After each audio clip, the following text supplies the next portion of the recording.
Hi,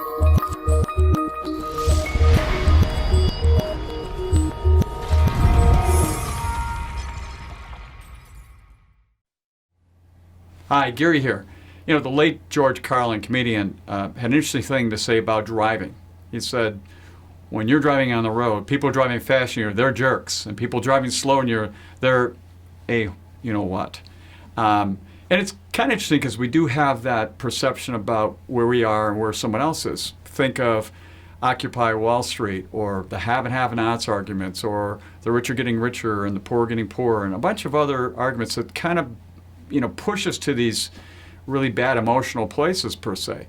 And that's not good when you're dealing with money, especially when you're dealing with our happiness around money. And there's been several studies in the last few years about happiness threshold, somewhere between 70 and 90,000.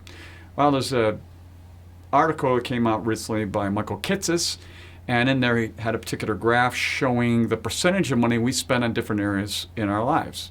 And that percentage is based also on the average amount of income in this country, which is roughly around $70,000. Now, the percentages come down like this.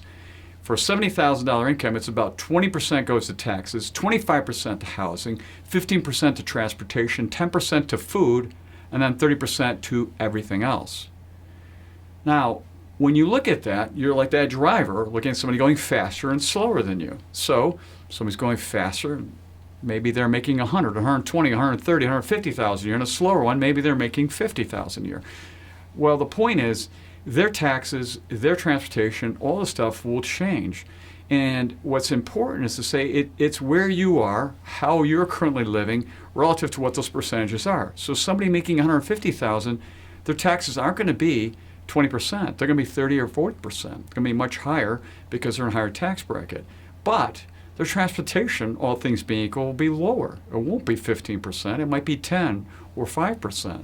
So they might be able to put more money towards housing or not, or to these other areas. There might be more disposable income. But this has nothing to do with their happiness threshold. It's more of a reallocation of these monies differently than the average. So it's hard for me, or you, based on where you are, to try to look at somebody else, to live in their shoes, to determine what is the right way to spend money. And that's the whole point of this, is that wherever you are, whatever it is, you have to determine based on your own lifestyle what makes sense. And that's keeping in mind that you want to have some amount of money later on that you can live off of, whatever you want to call that. It's currently called retirement.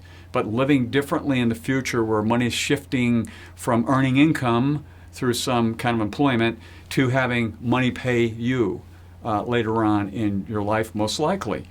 But these percentages will change, and it's okay if you're going a little faster or a little slower. And it's not about whether or not you're a have or have not, or whether or not you're rich or not rich, or all this other stuff. It's just where you ended up in life.